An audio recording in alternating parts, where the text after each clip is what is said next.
So this NASA Mars lander is on the surface of the red planet right now. And its heat flow and physical properties package, the HP to the third, and that's stuck. Well, there's a part of it stuck, I should say. And that part is known as the mole. And it's basically a hammer, and it spikes its way down into the ground of Mars. That's been stuck since February, but engineers have been coming up with plans since then to release this thing and get it to work again. And this is a very important tool. I mean, it can dig down to about 16 feet below the surface of Mars, and it can observe Mars's inner heat flow. And it started digging, and it got stuck just about a foot down. And there's not really much they can do with it at that point. You know, there's no science that can be done because they can't actually do the physical labor that's needed to put the probe down there. They need to dig down further than a foot, and they also need that digger to be able to move. And NASA has a bunch of engineers working on this right now.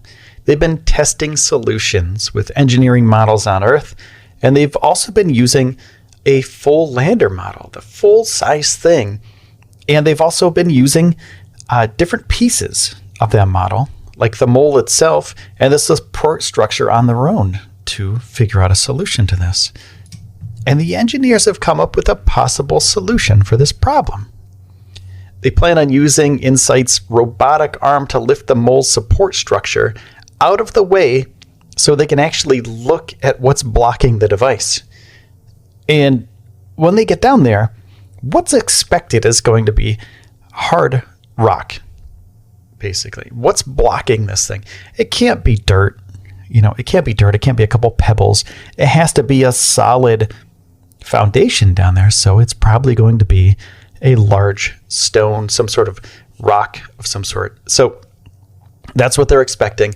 They're going to use the arm to lift the mole support structure and then get out of the way so they can actually take a look. So if it is a big rock, what are they going to do? And this is a very delicate operation, right? They have to go through all the processes here on Earth to make sure that it's going to work flawlessly the first time. Because if they accidentally pull the mole out along with the structure, they have no way of resetting it. And then therefore, the HP to the third will be completely useless. Completely useless. This whole scientific experiment, the heat flow and physical properties package, is going to be useless.